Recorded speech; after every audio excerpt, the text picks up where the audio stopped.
single morning. At 5:30, my phone would ring. Steve, this is John Walker. How you doing, man? It's gonna be a great day. How you feeling? Yeah, John, I'm asleep, man. Hey, he said, every time I call you, I've called you 37 days in a row, and you keep answering the phone like something's wrong. He said, man, when you gonna change your attitude? He said, when you wake up in the morning, man, you got a bad attitude, which pretty much explains why you've been having a lot of bad days. And he said, man, I hate that about you, man, because you're such a cool dude. You got so much potential. He said, man, I'm sorry to bother you. And he hung. Next morning, I'm damn near sitting up in the bed. Hello? Hey, Steve, it's John Walker. I said, hey, John, what's happening, man? What's going on with you, baby? I said, it's Steve Harvey, man. He said, Steve, how's it going? I said, man, I'm having a great day, man. I'm having a great day, John, man. You don't believe it, man. I got some great stuff gonna be happening. He said, man, you my man. Click, and he hung up. There's only one way you succeed long term. Anybody can get lucky, do something for a period of time, but real success comes when you do more for others than anybody else. What is the key to greatness? What's the key to self-esteem? What is the key to receiving great respect? What is the key to wealth and abundance? And here's the answer that was given. Find a way to serve many people. Find the ways and means. Start rendering service. The more you serve, the greater your fortune. Here was one of the best, John Kennedy, on his inaugural all those years ago. Here's what he said: don't ask. John said, don't ask what the country can do for you. What could I do for my country? See, that's the whole turnaround in philosophical thinking. By asking, you receive so little. By serving, you receive so much. Finding ways to serve, that's the key to wealth and greatness. Then here's the next one. I heard Zig say it over 40 years ago, Zig Ziglar.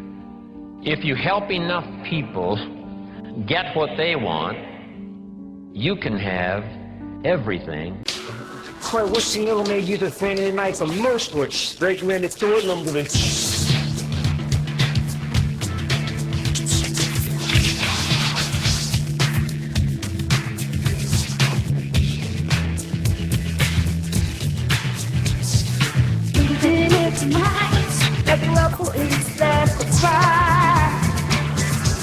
When I'm rapping, need and know what I speak to you. They have the number for squirrel guys. Though it's working done. Don't let people in me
You want. Underline the word everything. That's what was intriguing to me about this sentence. Now, having said all of that, let me see if I can tie it back together. I believe that you can get everything in life you want if you'll just help enough other people get what they want.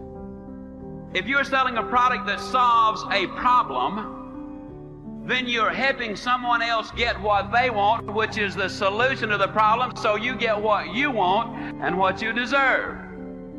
If you can train, enthuse, inspire, motivate your people to be successful, then your rewards are going to be greater. You can get everything in life you want if you will just help enough other people get what they want. Ladies and gentlemen, giving creates energy in ourselves and in others. Have you ever helped a blind person go across the street? Just held the door for somebody, an elevator. I mean, don't you have a good feeling inside, like, I done good? How many of you get a good feeling inside when you do something good for somebody? See, we're really giving to ourselves. When you are giving to yourself. There's a principle underlying the concept of giving. The energy flowing through us as we do, and we are able to reap so much from life as a result of our giving. Do you know, to the degree that you are giving, to that degree determines how much you enjoy life, how meaningful your life is. Immanuel Kant, in a book called Critique of Pure Reasoning, he says sometimes we must give out of a sense of oughtness. A policeman in Washington, D.C. was working one of his patrol areas, and he came up to a car, and he saw a figure slumped over the steering wheel. And he saw a 14-year-old boy with a bullet through the back of his head. And he said, something ought to be done. We're losing too many young people. Went home. He had like several $1,000s worth of exercise equipment. He rented a place. He started bringing the kids in to get them involved in taking care of their bodies and in athletic activity.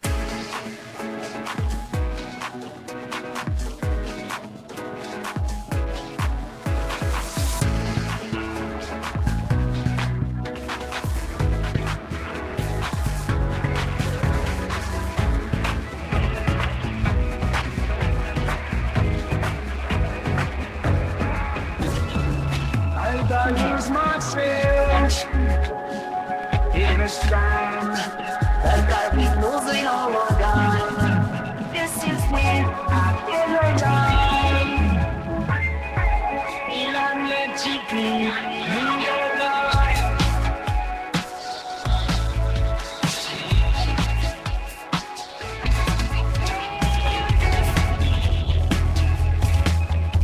The victim star. You won't dance with me, smile. That's light up the sky. Be this contagion just begins tonight. Let's land on your sky. The leaves been too long. It can't be long to get light.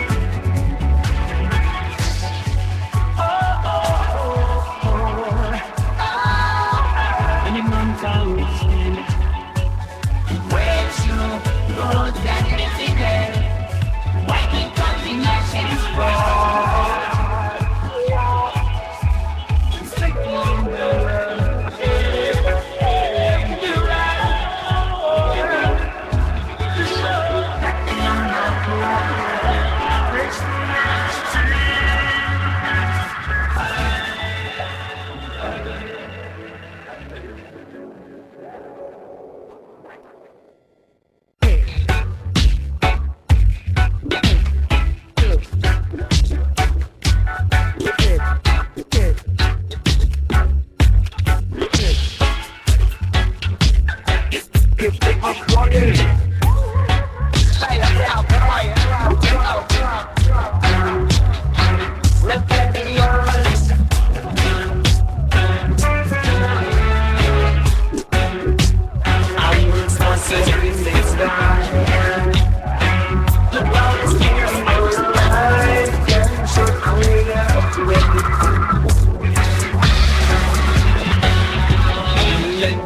my soul ring into the let's ride through the nice with fine angels. We can deny.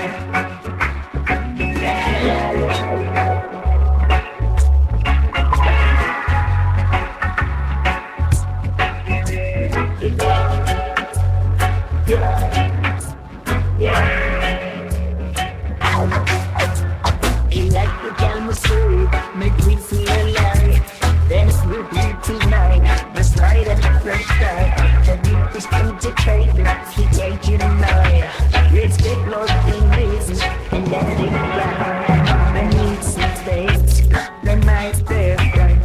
And we'll never forget the place for now. I don't want to keep coming back. We have to work together. The road gets in hard. Yes, I am sending me you spend my money.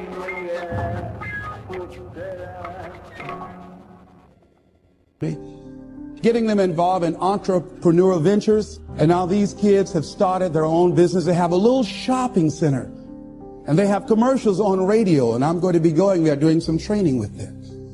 Because of that event, that I ought to do something. There will be a voice telling you that you'll be wasting your time and wasting your effort. I say, don't listen to it. Listen to that still small voice that says, I can do something.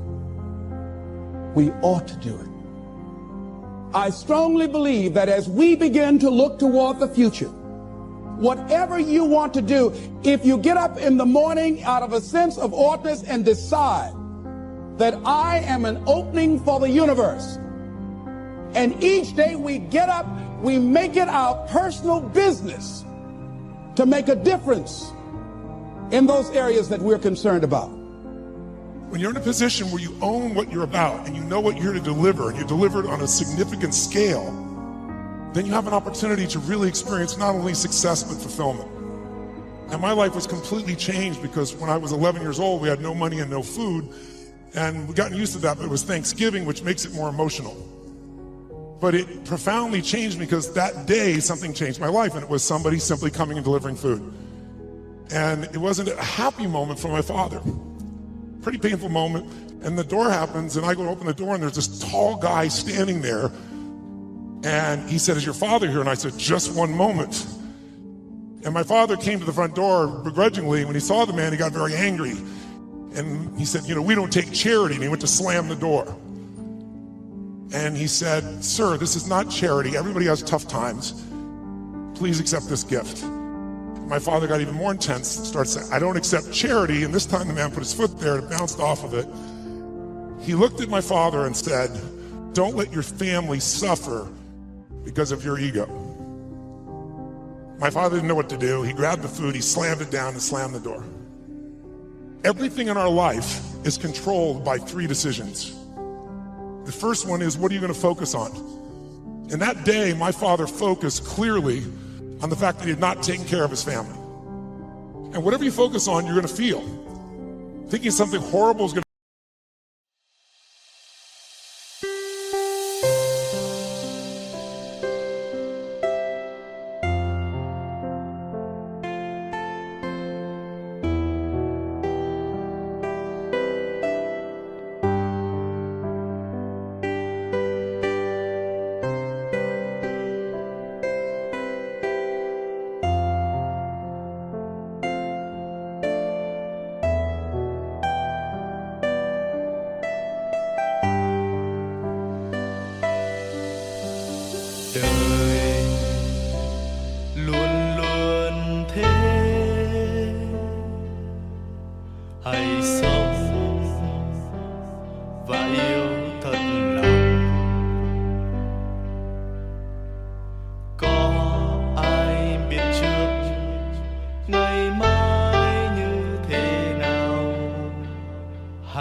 hãy bên anh em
happen. You experienced the pain of that failure or that challenge in your life, and then it never ever happened. Who's had this experience? Say, I. Because whatever you focus on, you'll feel. Write it down. Focus equals feeling, because if you start to take control of your focus, you take control of your life. The second decision you make is, what does it mean? As soon as you look at something, think about something, focus on it, you decide, what does this mean? Is this the beginning or the end? Is God trying to hurt me or trying to challenge me? Or is this nothing to do with God? I was just being a lazy bastard. If you think it's the end of a relationship, are you going to behave the same way as you think it's the beginning of a relationship? I'll give you a clue. If you want a relationship to last, if you think it's coming to the end, do what you did in the beginning and there won't be an end. The meaning we associate to things controls our entire lives. It's the only thing we can control our lives. We can't control events. You can focus on something, you make yourself crazy. You can focus on something and make yourself great. So if you let someone else take control of your focus, your life will be in someone else's hands. And if you and I want to look at the quality of our life, there's only a way to define it. How do you feel every day? If every day of your life you got $1 billion and every day you feel guilty, by the way, nothing worse than an angry rich man or woman, isn't there? You just want to slap them, don't you? But if you got $1 billion and you're angry and you're pissed off and you're guilty all the time, what is the quality of your life? But if the meaning is it's the end, if the meaning is you don't care, whatever meaning we come up with, that affects the third decision, which is what am I going to do? You can be miserable no matter what you have, and you can be euphoric having nothing. Now, if money becomes your God, you got a problem. You'll never have enough. And that's shaped by what we do. And what people do is based on their emotions and also their role models. That success does not mean taking, that success can mean truly growing and giving. My father that day decided what to do was, if I failed and I've been worthless to my family, I must leave. And he did. Years later, I got the benefit of it because out of all those experiences and all that pain, that day I made 3 different decisions. Decision number 1 is, I want to focus on the fact there's food. What a concept. But the most powerful thing to change my life was meaning. I said, what does this mean? My mother...